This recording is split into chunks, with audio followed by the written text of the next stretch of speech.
Fellow Falcoholics, what is up? Welcome to another episode of the Dirty Birds and Brews podcast. I'm your host, Kevin Knight, at Falcoholic Kevin, here to bring you an in-depth look at what looks like the future Falcons head coach in Bill Belichick. There's been even more reporting since Wednesday's live that, barring some kind of snag or unforeseen circumstance, the Falcons are going to be more or less fulfilling their legal Rooney Rule obligations.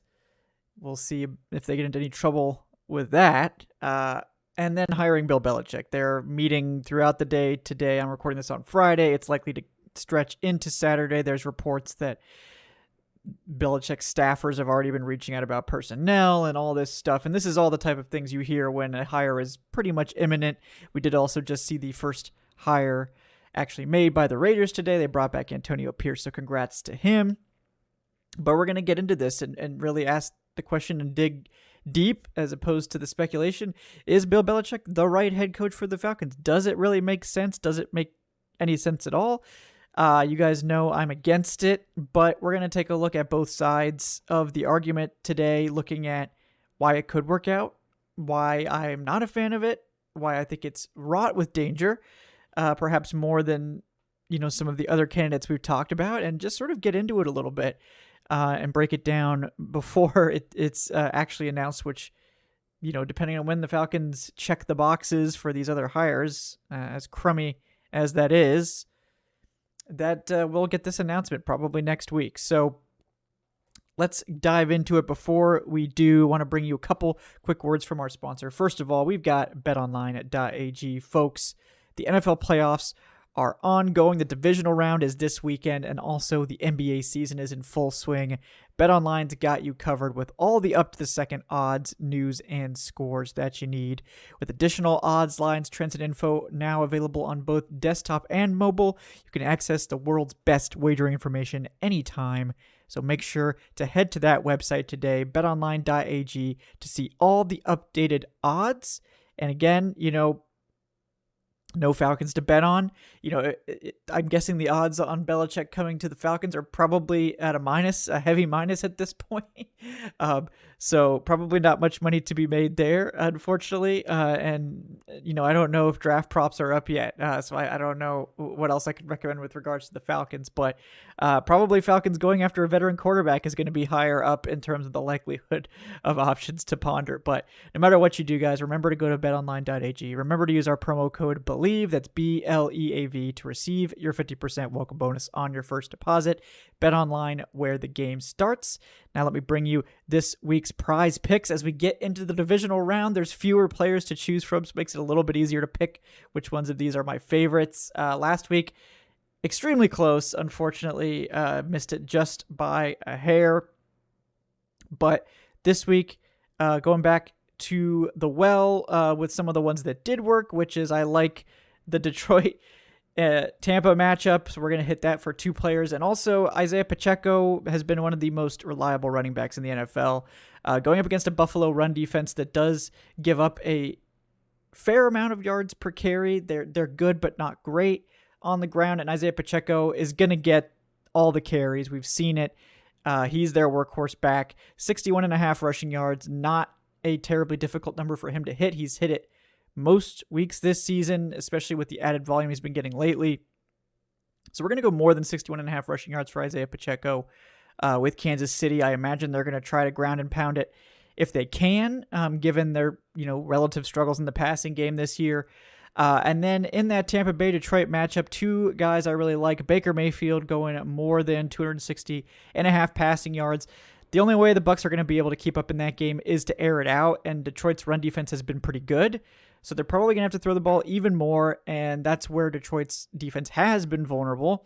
Baker Mayfield obliterated this number last week against the Eagles, who were a worse passing defense somehow. But I think the Bucs are going to have to throw to try to keep up with this Detroit offense, and I feel pretty good about Baker getting over that 260 number. And then on the other side, the Lions are also going to have to throw. They don't have to throw as much because they do have that really strong run game with both Jahmyr Gibbs and David Montgomery. But Amon-Ra St. Brown is the engine of that passing game, especially with Sam Laporta a little bit banged up. So I do expect the things to run through Amon-Ra again. I believe the last time these two teams played, Amon-Ra had 15 targets and almost 150 yards or maybe more. And I don't expect that to change. He does that even against teams that aren't named the Bucs. We saw Devontae Smith also go off against Tampa Bay last week. They're just not great at covering that top target in the passing game. They're very vulnerable through the air. And I think Amon-Ra is going to be the top target once again for Detroit.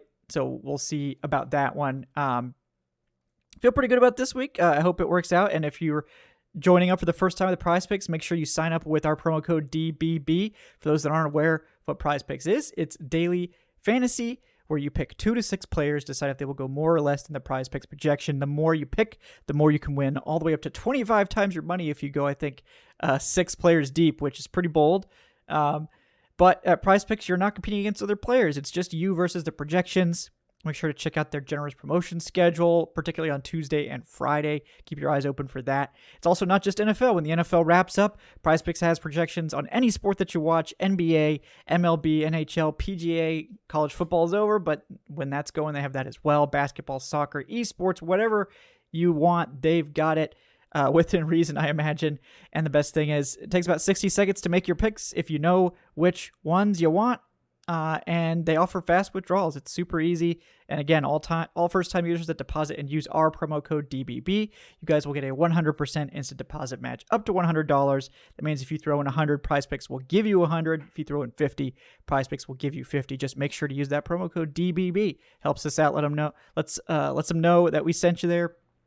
And since it's daily fantasy, guys, it's available in 31 states, DC, most of Canada, notably California, Florida, Texas, Georgia, over 70% of the U.S. So check and make sure it's available where you live, but it is available in most states at this point. So thanks again to PrizePicks for sponsoring today's episode. All right. Let's dive into the great Belichick debate, folks. And we're going to start with the negatives because I've covered them a lot. I'm not going to try to harp on it, because we have covered it, but I do want to get maybe a little bit more in depth about it. The most obvious one, right? Why is Bill Belichick available? Because he has struggled in recent years. Bill Belichick, over the past 3 seasons, has won one more game than Arthur Smith from that 2021 to 2023 time frame. Belichick did make the playoffs in 2021, where the Patriots went 10-7. They actually did have a top 10 offense and a top 5 defense that year. It was Mac Jones' rookie season. Everything looked like it was going great. That the Patriots have found another quarterback and all this stuff. But it didn't last. They had a middling offense in 2022. It was just 17th, which, again, not terrible, but not great. They still had a fringe top 10 defense that year. It was 11th. And then this last year, the offense fell off a cliff. It was down to 31st. And the defense was just average, 15th in 2023. And it was the worst record of Belichick's entire career that led to the Patriots basically firing him, more or less. So the first question to ask is, why should we want a coach that was just fired to lead our Super Bowl turnaround rebuild? And that's a great question, right? And you guys know the answer because he's, arguably the best coach of all time. He's won 6 Super Bowls, all that stuff. But he's coming off the worst season of his career, the worst 4-season stretch of your career, if you really look into it. And the same problems continue to show their ugly heads with Belichick at the helm. And that really comes down to Bill Belichick is completely controlling, and he's very unlikely to change at this stage of his career. Belichick notoriously demanded more and more control of the Patriots over the years, and the results ended up being quite poor over these last 4 seasons. If Belichick is demanding full control of the Falcons personnel, that's a huge red flag. It's unlikely to produce good results, right? And it obviously, that says nothing about Terry Fontenot and what, how insulting it is to him and the good work that he's done to basically have him supplanted by a short-term head coach. I sincerely hope that is not the case. The other issue is on the coaching side, which is that Belichick only really works with a specific group of coaches. He's very unlikely to go outside that group. He's not going to change up at this point, and it's not because he's old. It's because it's worked for him in the past. It hasn't worked the last couple of years, but when things start going wrong, these experienced coaches, they typically go back to what they know. So I would think, just like the reporting says, the usual suspects are coming to Atlanta, right? Josh McDaniels, Matt Patricia, Joe Judge, these guys that failed miserably outside of New England, but with Bill Belichick, it seemed to work. Will that work again? Who knows, right? Who could say? But, certainly Matt Patricia and Joe Judge have not had the most stellar careers as even assistants since the heyday of New England. And now we know that the Falcons are allowing their top coaches to interview elsewhere. So that would suggest, of course, that Belichick will be cleaning house and bringing in his guys once again. And we all know that is going to create its own set of issues with potentially bringing back players like Calais Campbell and stuff like that. So there's obviously that angle to it. And the other angle is that the problems with the Falcons are on offense at this stage, not really the defense, which is probably the first time since 2017 we've been able to say that, but that's where it stands. The Falcons had a good defense this year and one of the NFL's least efficient scoring offenses. Can Belichick build an offense? I don't think that there's much evidence to suggest that he can. Can Bill Belichick evaluate quarterback? Can he? I don't know. Other than Brady, which was a miraculous selection, and anyone that tells you that they knew they were getting that Hall of Fame type player in the 5th round is lying, because that was pure luck. Can Belichick evaluate wide receiver? I think we know for sure that he cannot evaluate wide receivers. So, what the Falcons really need is a quarterback and a wide receiver. Is Belichick going to do anything to help those two areas? I don't think so. So that's a major question mark. And again, if McDaniels comes in, can McDaniels do that? McDaniels has failed miserably as a head coach when he's been outside of Brady and New England, other than the 1 year with Mac Jones and a decent stretch with Jimmy Garoppolo filling in. It's been bad for anyone else other than Brady with this pairing. So can we really expect that McDaniels, if he even comes, can we expect Belichick to find a quarterback to build an offense in Atlanta to fix the problems with this offense?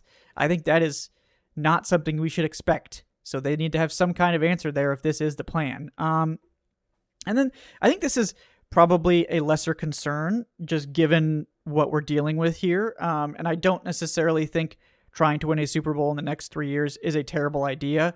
But it is what it is. Belichick is a short-term win-now coach only. He offers no long-term upside. He's probably going to more or less gut the team and replace it with his way, the Patriot way, whatever. Maybe it'll be the Falcon way after this, right? Hopefully that's a good thing and not a joke. But it's going to be a massive overhaul, a massive change. It's going to be quick, but it's going to wipe out what was and create something new that is Belichick's thing. And it's probably going to last 3 years, 3 seasons, and then it's going to be time to wipe the decks clean and start over again. And if you win a Super Bowl in that 3 years, it'll all be worth it. No question. You won't hear me complaining about it. Teams do that. It worked out for the Rams. Now, the Rams have also managed to build something afterwards, despite all of the difficulties. But, that's what you're signing up for. Belichick will be the oldest NFL head coach ever hired at age 71. It's unlikely he's going to coach for more than 3 seasons. And it's also entirely possible he's only coaching to break George Hollis's wins record. He needs 16 more to do that. That would probably take 2 to 3 seasons at most, assuming this isn't a complete disaster. Now, if things go really well, maybe Belichick wants to try to stretch it a little bit more and go for the all-time win record, which that's Don Shula's, and he would need 26 wins to do that. It's probably going to take more like 4 to 5 years. Now, if you're piling up double-digit wins every year, it might only take 2 to 3, right? So who knows? But after he breaks those records, what is there left for him to do other than just win more Super Bowls? And he's already won 6. So how important is that to him, really, other than, always wanting to be the best, of course? But it's probably 2 to 3 seasons, max. Maybe 4 if you're really, really lucky. But he'll be coming up on 76 at that point. So it's a short-term proposition only. So you're going to have to go all out to win now, and it's going to probably blow up your cap situation, blow up your draft, all that stuff. Now, to Bill's credit, I think the Patriots have typically done a good job of maximizing their comp picks and really trading down and all that stuff, which I think is actually a good strategy, but it's going to mean a different approach at quarterback, which is probably the veteran approach, right? And that's fine if you're trying to win now, but what are the options there? Who are you going to get? That's all to be determined, so we can't really say. But the other side of the coin is that there's not really any long-term succession plan here, and there probably isn't for most coaches, right? But Belichick's disciples have fared very poorly away from Belichick, and there's not going to be a long-term succession plan here. Now, if he's like, oh, I want my son to take over, well, I don't know what your son's done to earn an NFL head coaching opportunity, but, if he proves something the next 3 years, great. But, if Belichick wins this team a Super Bowl in the next 3 years, then it'll all be worth it, right? But this is a short-term only plan, and we're probably going to be having this exact conversation about finding a new coach 3 years from now, no matter what happens. So you better hope that they get instant results, because if not, this is going to crash and burn miraculously, right? In a terrible way, not miraculously, whatever the inverse of that in a bad way is. Now, in case you think I'm being too negative, let's get to the positives, because Bill Belichick is a great coach. There's no doubt about it. Like, Belichick is a tremendous elite defensive coach. He's consistently built good defenses. He could take Atlanta's rising defense that I think overperformed this year. He could take that from a good defense to a great defense, and he could probably do it pretty quick. He creates excellent game plans. We know that. He's shown the ability to neutralize the NFL's best offenses. He's really smart with that.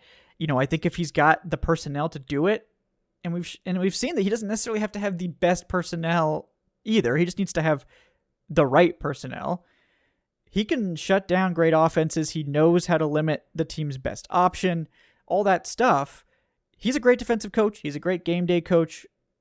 That is not in contention. Like, I have no quibbles with anyone who thinks that he would bring that to the team. He would.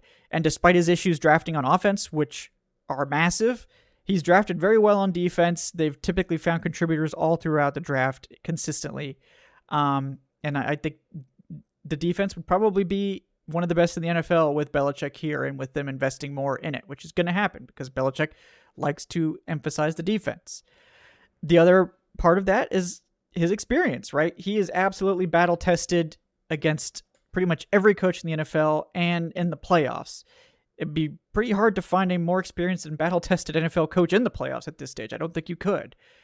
So that alone would bring enormous confidence to a relatively young Falcons team, right? A lot of times teams for the first time in the playoffs, they struggle. They get overwhelmed. Coaches in the playoffs for the first time, they don't fare particularly well.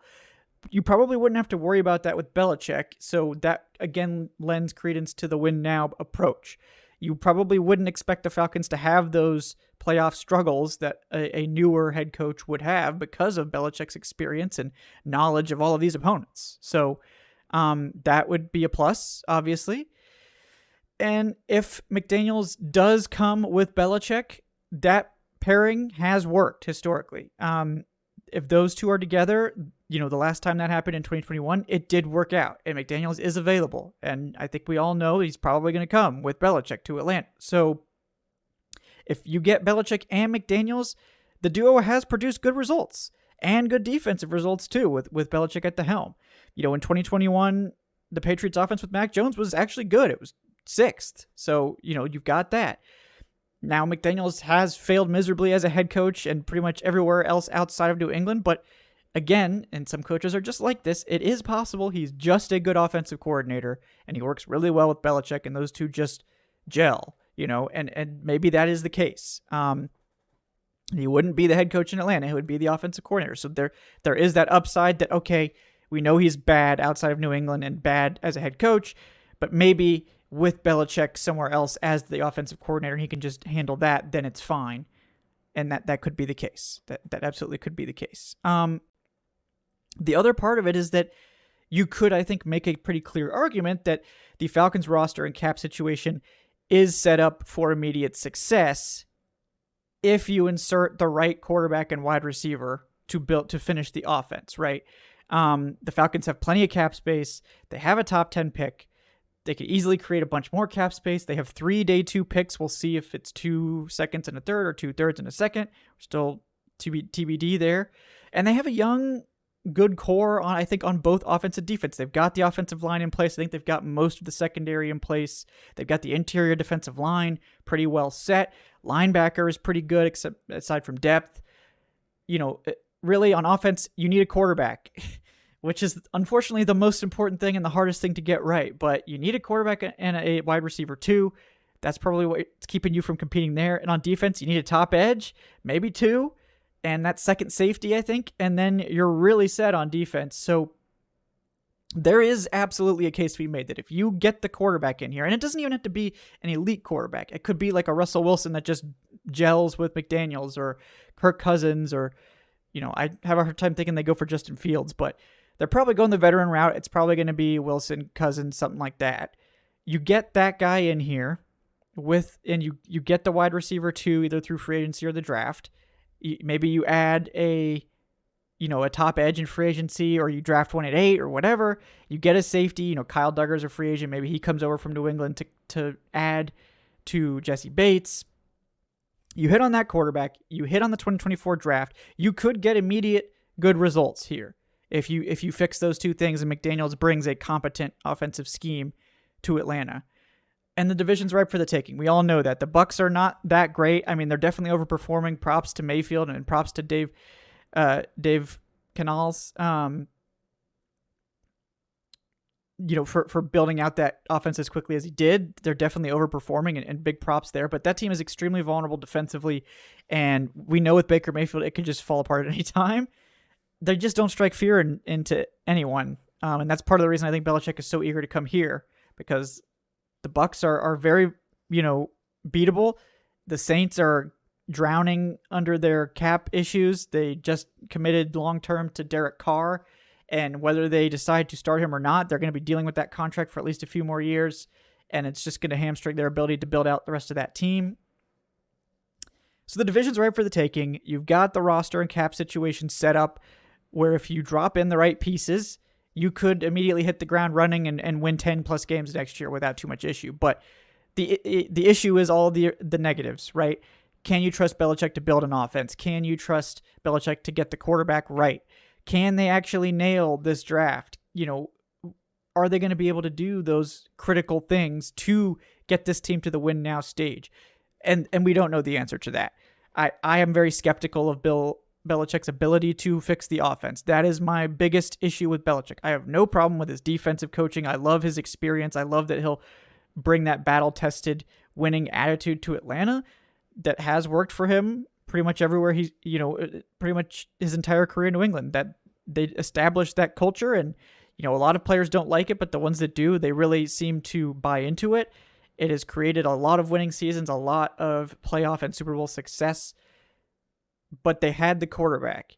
And I don't know if Belichick can find another one, because they're probably not going to be able to go into the draft for it unless they're willing to make some kind of crazy trade that I guess would be on the table. It would be kind of out of character for Belichick to make that kind of move. That's not really his style. The Patriots are very much a trade down team, which I like, but they've got to get the quarterback right.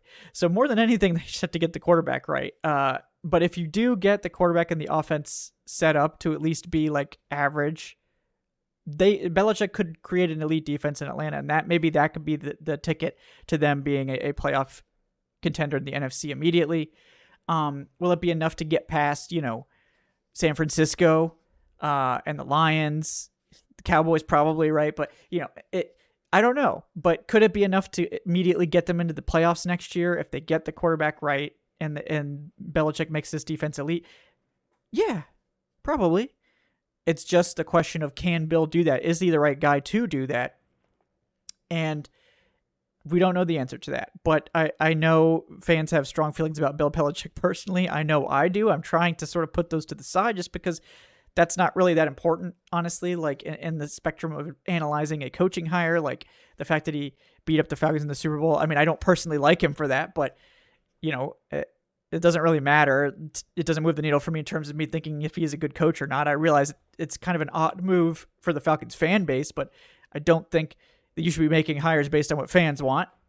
And I am a fan saying that. So, I know what I'm talking about there. But, the biggest concerns I have obviously are the offensive ones. And then the concerns about, is Terra Fontenot going to be completely marginalized? I think he's already been made to look a fool in this whole process, and I really don't like that. I think it's very poor form by Blank and McKay. I hate it. I think it's terrible what they've done to him. Now, it could be that it's just really poor optics, and he is more involved. And Fontenot has said in the past how much he respects and, likes Bill Belichick. And so I don't know for a fact that Fontenot isn't a fan of this hire and isn't pushing for it. We don't know that. So I don't want to speculate and say he's against the hire. I think it kind of goes against maybe what the team was being set up to do, but that doesn't mean that he's not going along with it or that he opposes the hire of Bill Belichick. We have no idea what Fontenot wants. And that's part of the problem. The team is made him basically sit in the wings, and we haven't seen him. We haven't seen him at all since the end of the season. So I hope that they don't marginalize his role. He needs to have personnel control. He needs to be able to tell Belichick no when he wants to go do crazy stuff or take over the draft room. They need to be collaborative, but Fontenot should have personnel control. He's done such a great job with the cap, with free agency. I think his draft class in 2023 was his best yet. He's clearly coming into his own as a general manager. They need to make sure he's taken care of and make sure he continues to grow and have control of this team in terms of the personnel side at the very least. I also don't appreciate that this seems like the whole coaching search was kind of a farce, that they were basically on Belichick from the very beginning and weren't really taking any of these. I mean, this is all just speculation. I don't know what they've actually been doing, but it's bad optics when you haven't even finished your most of your interviews yet, especially the big name guys that are still out there that you haven't interviewed yet. And you're already basically rolling out the carpet for Belichick and making it known that he's going to be the hire. Like, that's really poor form. It's really unprofessional. And it just shows how infatuated Arthur Blank is with Bill Belichick. Like, this was probably always going to be the case as long as Bill said yes. I think it's very unprofessional and poor form to do this. I think it's insulting to the other guys you're interviewing. I think it's insulting that you wouldn't hear out great candidates like Ben Johnson and Bobby Sloak before making the decision. I think it's bad process, and bad process typically leads to bad results. Doesn't always, because good process, as we saw with Arthur Smith, I think that was a good process that led to a bad result. So it doesn't always work out one way or the other, but I think typically if you stick to good process, you get good results, and if you stick to bad process, you'll get bad results. So I don't like how this has gone down. I don't like what they've done to Terry Fontenot, but at this point, we're just going to have to see how it shakes out. We're going to have to, hope that Fontenot sticks around. I'd really like for Nielsen and some of the coaches, Dwayne Ledford to stick around, but it appears they're going to clean house. We'll see who remains of players. We could, Belichick is ruthless with personnel. If he takes full control of the roster, it's going to be a purge of a lot of players. So that could mean Grady Jarrett. That could mean other guys getting sent home, which I would hate. It's probably going to be a rough offseason. It's going to be exciting, obviously. Belichick's going to bring a ton of press and attention to the team. They're going to get a primetime game, I guarantee that. But I think there's enough questions that I'm disappointed that they didn't do deeper diligence on some of these other candidates before basically making it clear that they were just going to hire Bill Belichick. I just don't like how this played out at all. Again, I think it's bad process. So I hope in this case the bad process produces good results. Obviously, I mean, I'm not going anywhere. Like, I know there's some fans that are like, if Belichick gets hired, I'm going to stop being a fan of the team. That's your right. You're welcome to do whatever you want. I don't think it's that serious. I mean, and again, people that have raised the question of, well, is he any more dangerous than another coordinator hire? No, not really. It's just, I'm analyzing it through the lens of, I don't think Belichick is a good fit for this team in this situation, whereas I think some of those coordinators were a good fit for this team in this situation. Not Belichick in a vacuum as a bad coach or anything like that, or that he's more or less risky in a vacuum than hiring an unproven, first-time head coach. Like, it's not really like that. So it's more that this particular coach is kind of a uniquely sketchy hire for this team. But I think it shows you that Blank is running out of ideas and is pretty desperate to get wins here as soon as possible. And I don't blame him. He took the patient approach. It didn't work out. And unfortunately, he's going to fall into the trap of overreacting the other way and going for the quick fix and swinging for the fences. And the thing is, when you take that big swing, your chance of missing is a lot higher. So it's either going to work out miraculously 25% of the time, right? There's maybe a 25% chance that Belichick comes in here. We do compete for the playoffs. Maybe we could squeak out a Super Bowl ring. It would be the first time ever for a coach to win Super Bowls with two different teams. I think that stat's really overrated, by the way. I know people are saying, like, well, it's never been done before. Well, the Falcons have never won a Super Bowl. So, I mean, anyone who coaches the Falcons is doomed not to get a Super Bowl then, right? That's how worthwhile that stat is. It's not worthwhile at all. So I'm not convinced. I'm not, concerned about that. It's just, it's a tough proposition to win a Super Bowl. It's a very short time frame to win a Super Bowl, 3 years. And you're going to probably do long-term damage to the team's health to make this move. But if you win a Super Bowl, it'll all be worth it. So I don't blame Blank for thinking that this is the time to make that move. Maybe it is. For him personally, maybe it is. Fans are obviously fed up with losing seasons too. I know I am. But they're going to need to get results. And this hire, you guys might know, I handle a lot of the surveying for SB Nation Reacts. And there's going to be an article about it on the Falcoholic. Look for it. But it's funny because Belichick is the second most popular coaching candidate for the Falcons that Falcons fans want, right? He's behind Ben Johnson, which I'm not surprised by. But he's also the least favorite candidate for Falcons fans as a whole.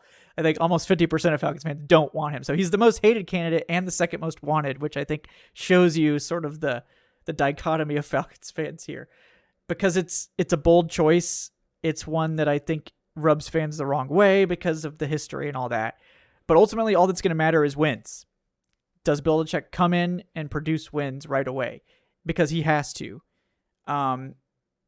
And he's not going to get a lot of early buy-in from fans, I don't think. I think that the overall reception will probably be pretty negative from fans at first. But again, as fans, we're probably going to warm up to it and talk ourselves into it and all these things.